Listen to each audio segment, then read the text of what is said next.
Ladies and gentlemen, welcome to Ozzy's Drives. In today's review, we're going to check this BMW F87 from 2018, which means this is the LCI. Is it a good buy in 2025? We're going to find out. Make sure to leave a like and subscribe. Before we start, let's begin. First of all, I want to have a look at the car from the outside. I mean, there is not a lot to say to it, right?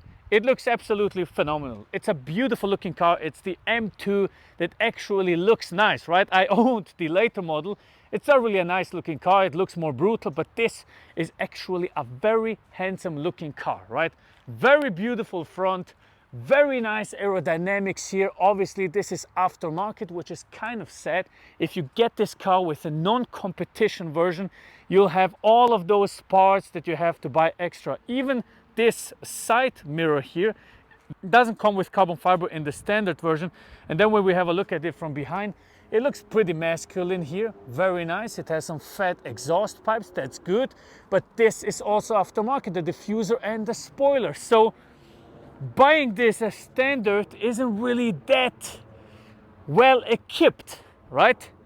What is the difference between this and the M2 competition? Let me explain. One major thing that you would get instantly when you drive this car is right here. Or two things, I should say. One is the M compound brake system, which is a little bit better on the M2 competition. It grips much harder.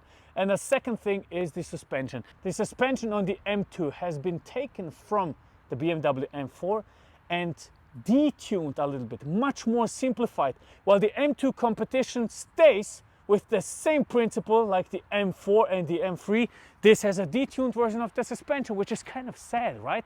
But the main difference between this and the M2 competition is actually the engine. This, friends, is not even an M engine. I hate to bring it to you, but it's not an M engine. The N55 engine, slightly adjusted, a little bit tuned, 370 horsepower, 500 Newton meters of torque, able to accelerate from 0 to 100 in 4.3 seconds with the double clutch system, and it has a better cooling. That's it. And you can tell that this is a non-M engine. If you have been driving M cars like I have, and I've been owning multiple M cars and I've been enjoying them, you can feel that the N55 feels much more like a tuned M235 than actually a proper M engine. And I can tell you, because I have been doing a fuel economy test on this thing, and you should really check it out, didn't even manage to beat the M2 competition in terms of fuel economy. Now the question is, what is the main reason why anybody would buy the M2 instead of the N2 comp? What is the reason for it? One would actually be the price. Obviously, the M2 is going to be cheaper to buy. You can get those cars, 2016 models, for around 35,000 Swiss bucks, which is very good. I mean, don't get me wrong. It is a good driver's car. It's not like it's bad, right? It's not a bad car to drive. That would be a complete lie. But if you're searching for that N experience, and I'm really talking about that N experience, like they push the engine to the absolute max, they can't get anything out of it anymore, you have to go with the M2 competition. Or you would even have to go for the same price with an M3 E46 or an M3 E92. And hell, if you have a 10k more, get yourself that M4 F82, man, and enjoy a real proper M car pushed to the absolute max, because I can feel that this isn't the max they could do. I'll be plain and honest. Now, acceleration wise, let's see. Oba. It isn't bad, right? The acceleration is not bad. I can't say it's bad, it doesn't feel sporty. No, it's a good car to drive. Let's accelerate here one more time.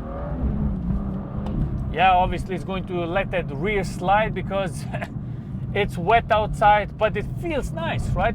It does feel nice, it's cool. It has plenty of power. It's not this brutal amount of power that will really scare you completely. It has some nice pull to it. I feel like in the upper RPM ranges, woo! It loses a little bit of that boost, right? But other than that, I would say it feels pretty solid. But what concerns us is a proper M car should be able to drift, right? So I'm going to drive overboard to a place where I can actually do that and try to drift this thing to see how that works, okay? I know what you want, guys. I know what you want. I have been the same. So let's go and do that. How is this car to drift? What are my expectations? I'd say let's just go for it. One hand. One hand. What did you expect, right? Silky smooth. It's probably the easiest M car to drift, right? Short wheelbase, throwing around. You can do whatever you want, right? Limited slip differential. It's easy. It's very easy to drift, and it's a beautiful car to drift.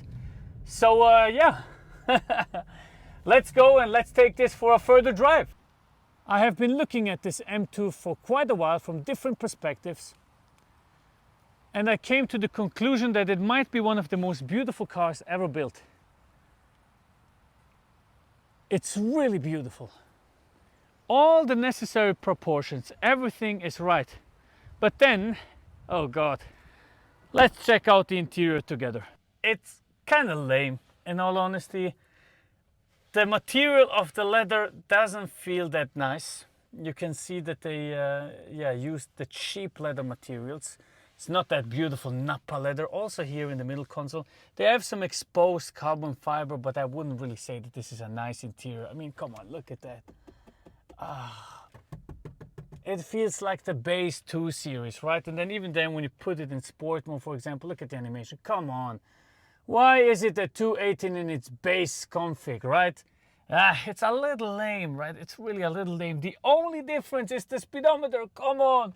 They added the M here and it goes to 300 some digital speedometer, and that's it.